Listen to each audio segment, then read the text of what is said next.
নমস্কার, আপনারা দেখছেন নেক্সট জেন বাংলা। আমি অন্তরা আপনাদের সঙ্গে রয়েছি। বৃহস্পতিবার বিধানসভা কক্ষ যেন পরিণত হলো রাজনৈতিক রণক্ষেত্রে, যেখানে আলোচনার কেন্দ্রবিন্দু ছিল সাধারণ মানুষের নিরাপত্তা, সাধারণ মানুষের অধিকার এবং সাধারণ মানুষের ভবিষ্যৎ। যেখানে ভিন রাজ্যে বাঙালি হেনস্থা নিয়ে আলোচনা করার কথা ছিল, সেখানে গোটা ঘটনাটাই বদলে গেল রাজনৈতিক যুদ্ধে। একদিকে প্রতিপক্ষদের কটাক্ষ এবং অন্যদিকে স্লোগানের ঝড়।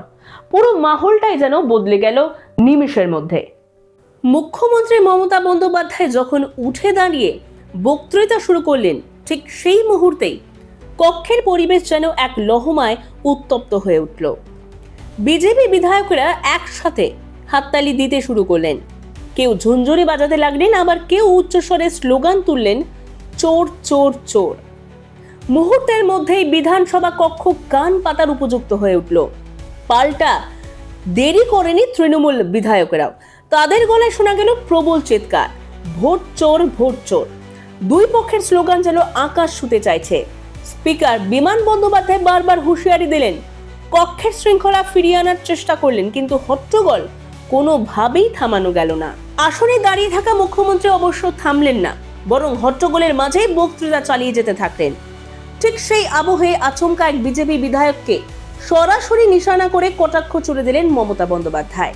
তিনি বলে উঠলেন, এই তুমি আর কথা বলো না, তুমি তো তৃণমূল করতে তাপস, তৃণমূল করতে টাকার ব্যাপার ছিল, তোমার লজ্জা থাকা উচিত। কক্ষ মুহূর্তের মধ্যে যেন স্তব্ধ হয়ে গেল, কারণ মুখ্যমন্ত্রীর মুখ থেকে এমন সরাসরি আক্রমণ সচরাচর শোনা যায় না। কিন্তু এখানেই থামেননি তিনি, সঙ্গে সঙ্গেই আরেক বিজেপি বিধায়ককে উদ্দেশ্য করে বলতে শুরু করলেন, যিনি এখন বড় নেতা হয়েছেন। তিনি তিনটে রাজনৈতিক দলে গিয়েছেন, কখনো কংগ্রেস, কখনো সমাজবাদী, কখনো তৃণমূল আর কখনো বিজেপি। চারটে পার্টি ঘুরে আসার লোকেরা আবার আমাদের জ্ঞান দিতে আসে।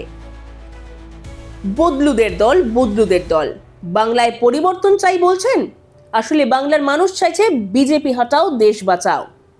বিধানসভা কক্ষে একদিকে বিজেপি বিধায়কদের চিৎকার, অন্যদিকে তৃণমূল বিধায়কদের পাল্টা স্লোগান, আর মাঝখানে মুখ্যমন্ত্রীর তীক্ষ্ণ ব্যঙ্গ।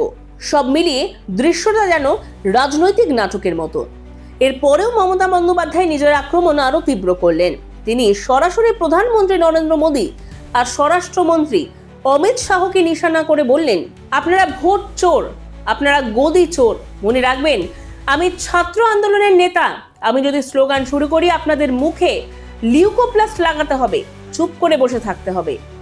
তিনি আরো যোগ করলেন, আপনারা যতই স্লোগান দিন, বাংলার মানুষ আপনাদের গ্রহণ করবে না। আপনারা বাংলা বিরোধী, ডাকাতদের সরকার।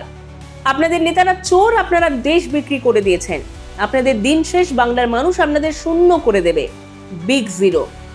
মমতার এই আগ্রাসী ভঙ্গি দেখে এক মুহূর্তের জন্য থমকে গেল অনেকেই, কিন্তু বিজেপি বিধায়কেরা স্লোগান বন্ধ করলেন না, বরং আরো জোরালো করলেন। আবারও উঠল কাগজ, আবারও উঠল হাততালি, আর পুরো কক্ষ পরিণত হলো হট্টগোলের ময়দানে। আসলে এই দিনটি স্পষ্ট করে দিল, বিধানসভা এখন আর কেবল নীতি নির্ধারণ বা আলোচনার জায়গা নয়, এটা হয়ে উঠেছে শাসক আর বিরোধী দলের রাজনৈতিক সংঘাতের মঞ্চ। একদিকে বিজেপি বিধায়কদের অবিরাম বাধার স্লোগান, অন্যদিকে তৃণমূলের পাল্টা আক্রমণ, আর মাঝখানে মুখ্যমন্ত্রী নিজে দাঁড়িয়ে সামনের সারির যোদ্ধার মতো লড়াই চালিয়ে যাওয়া। এই দৃশ্যটাই আজকের বাংলার রাজনীতির প্রতিচ্ছবি।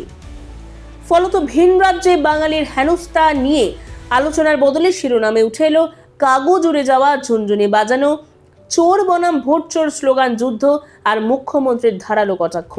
রাজনৈতিক মহল বলছে, এদিনের অধিবেশন আসলে বাংলার রাজনীতির ভবিষ্যৎ লড়াইয়ের এক ঝলক। বক্তৃতার চেয়ে, স্লোগান যুক্তির চেয়ে পাল্টা আক্রমণই এখন হয়ে উঠেছে রাজনীতির মূল ভাষা।